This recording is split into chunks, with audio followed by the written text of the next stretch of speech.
Welcome to the Deep Dive. This is where we take a whole bunch of source material, it could be articles, research, notes, you name it, and we really try to pull out the essential knowledge, the key insight, our goal. Basically give you a shortcut to being genuinely well-informed, plus hopefully share some surprising stuff and, keep it interesting. So today we're diving deep into something I think, well, frankly, we could all probably use a bit more of.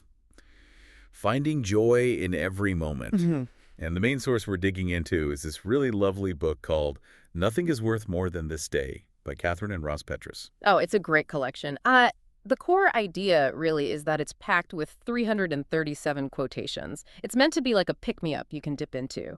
Less of a single grand theory, more like a series of gentle reminders, nudges to foster a positive outlook and just find that positive energy in, well, everyday life. Yeah, and what jumps out immediately is just the incredible range of people they've included. I mean, you've got ancient Roman emperors, Marcus Aurelius. Right, alongside jazz icons like Miles Davis. Exactly. And writers like Maya Angelou, even Frank Zappa, they're all from such different times, different fields. But they all seem to share this knack for finding and articulating happiness, often in ways you wouldn't expect.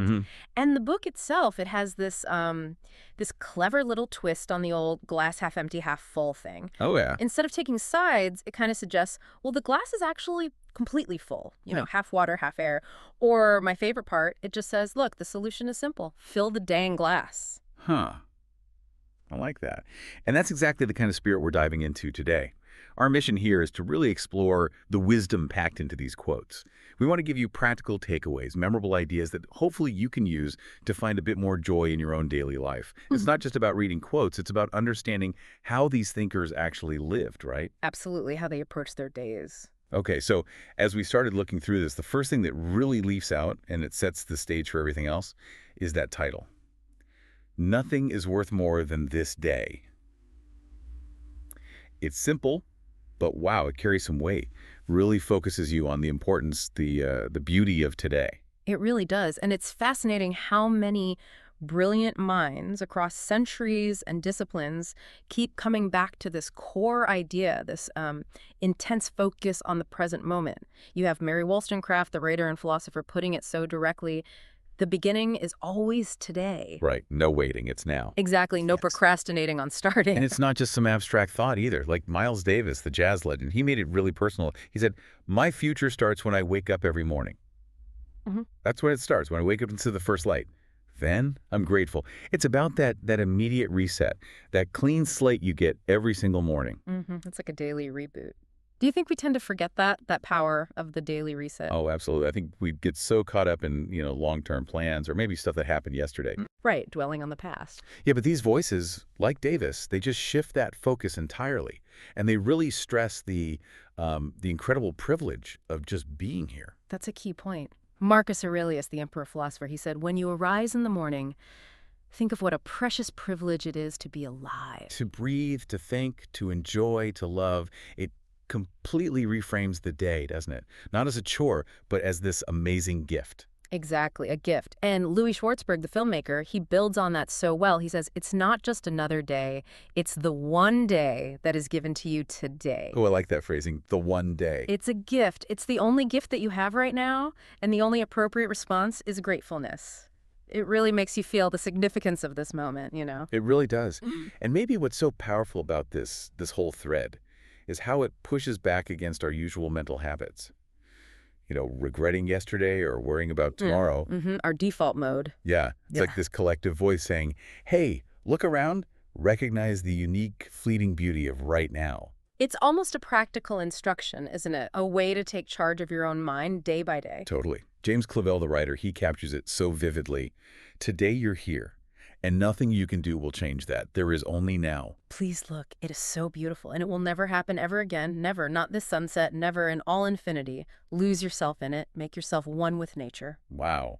That's a command almost. Yeah. Pay attention, because this exact moment, it's singular. It won't repeat. Finite and unique, yeah. And then you have Thomas Dreyer, the editor, who just boils it down with such beautiful simplicity. Today should always be our most wonderful day. No complicated steps, just that possibility, that choice. Choose to make it wonderful. Okay, so building on that, this idea of cherishing today, The book does something really interesting next. It kind of shifts our focus away from the big, grand, maybe future goals Hmm. and zooms right in on the small, the ordinary, the everyday stuff around us, finding grandeur in the grains of sand, you could say. Yeah, the art of noticing, that's a great way to put it. Like Nikki McClure, the artist they quote in the intro. Right. She says, there is always something to celebrate, whether it is the first green tip of a snowdrop pushing up or the gathering of sun-crisp shirts fresh off the clothesline. Yeah. Finding things to celebrate in these really simple, almost mundane moments. Counting flowers, harvesting fruit. It makes celebration seem much more accessible, doesn't it? Yeah, Not just for big occasions. exactly. And Henry Miller, the writer, he takes it even deeper. He Mhm. says, the moment one gives close attention to anything, even a blade of grass, it becomes a mysterious, awesome, indescribably magnificent world in itself. Wow. Just by paying attention, it sounds almost like, well, like mindfulness or meditation. It really does, and it clicks, I think, because it lines up with what psychologists like H. Maslow observed.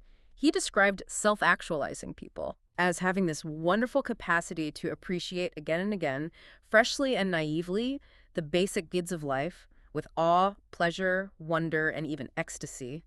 It's like keeping that childlike sense of wonder, but doing it intentionally as an adult. We could all use more of that, I think. H. Jackson Brown Jr. warns us, don't overlook life's small joys while searching for the big ones. And he gives such relatable examples. Yeah. Watching a sunrise, marshmallows and hot chocolate. Comfortable furniture. Yes, just comfortable furniture. Or Rabbi Harold Kushner asking, can you see the holiness in those things you take for granted, a paved road or a washing machine? That really makes you stop and think about what holy or beautiful even means. It redefines it, absolutely. And the book throws in some fantastic, kind of funny examples, too. Like Bourdain. Exactly. Anthony Bourdain saying, to me, life without veal stock, pork fat, sausage, organ meat, demi-glace, or even stinky cheese is a life not worth living. It's so specific, so visceral. But it's his small joy, right? His particular pleasure. Absolutely. Or A.J. Jacobs, the writer, he talks about actively saying thank you for tiny things. Oh, right. Like the elevator arriving quickly. An unlocked door, his kid eating pineapple.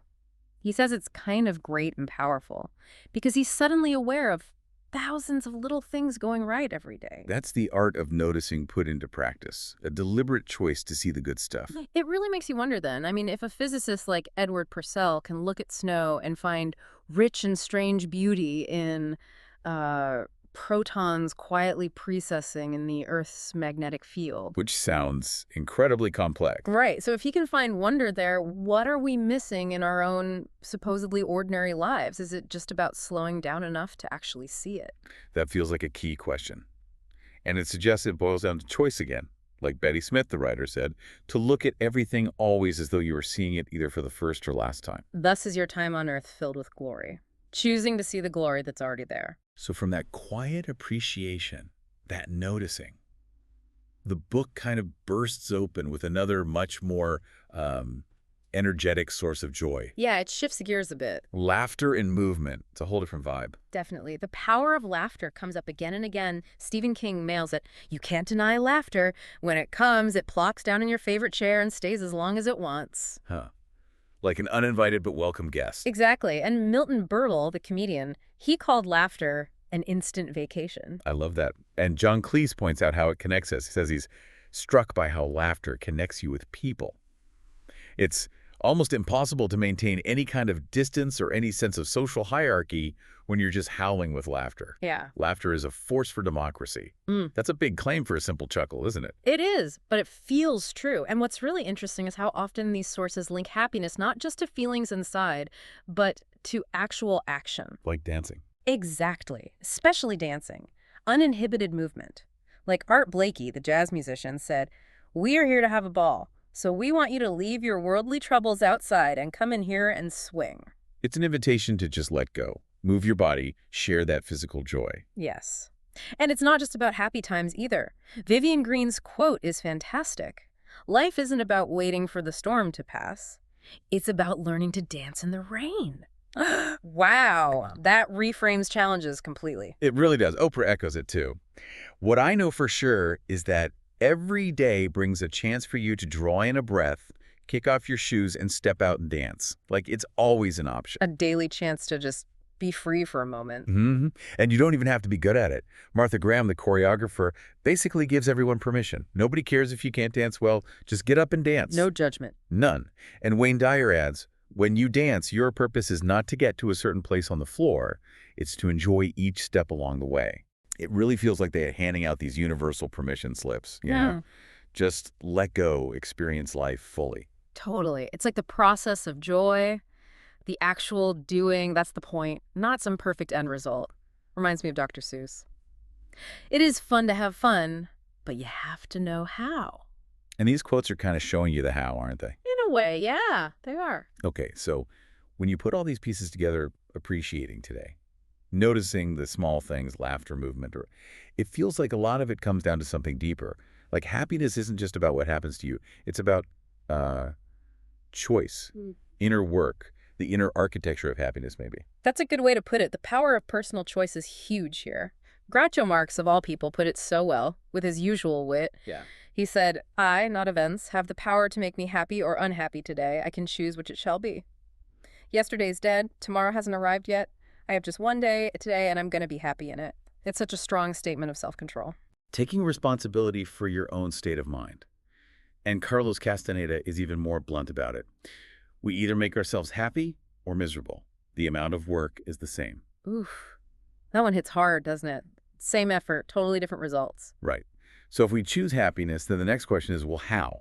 How do we actually do that? And that's where gratitude comes in so strongly in the book. So many quotes point to it as the foundation.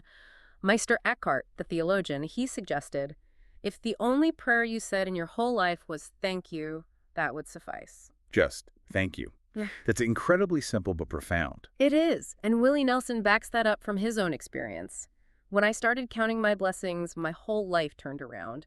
It suggests a real, tangible shift happens when you focus on gratitude. That conscious act of noticing the good again. Exactly. And Kurt Vonnegut shared that great little practice from his Uncle Alec. Oh yeah, the if this is a nice one. That's the one. When things are going sweetly and peacefully, please pause a moment and then say out loud, if this isn't nice, what is? It's about actively marking those good moments, not letting them just slide by unnoticed. Making gratitude an action, not just a feeling. Precisely. And you can almost feel how that internal shift, that choice, that gratitude starts to radiate outwards. It connects to what Eleanor Roosevelt observed.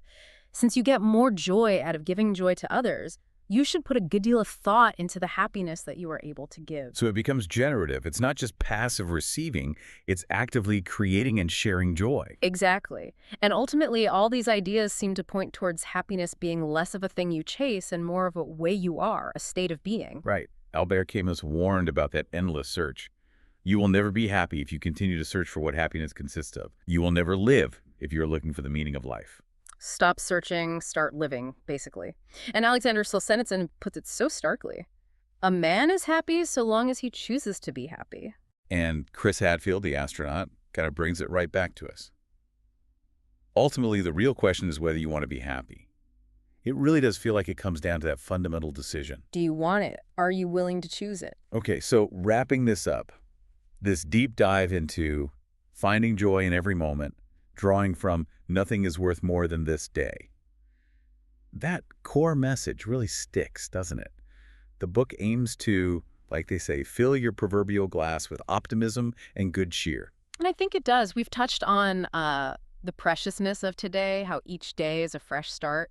We talked about finding joy in tiny details. Yeah. You know, the blade of grass, the marshmallow. The paved road. The paved road, yeah. Things we totally take for granted. And then the sheer energy of laughter, of movement, dancing through the rain, literally or metaphorically.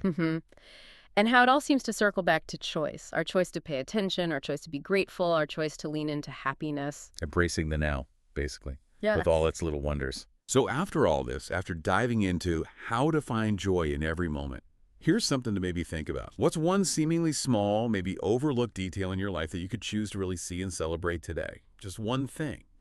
And how might doing that simple act of noticing, change how you feel about the whole day?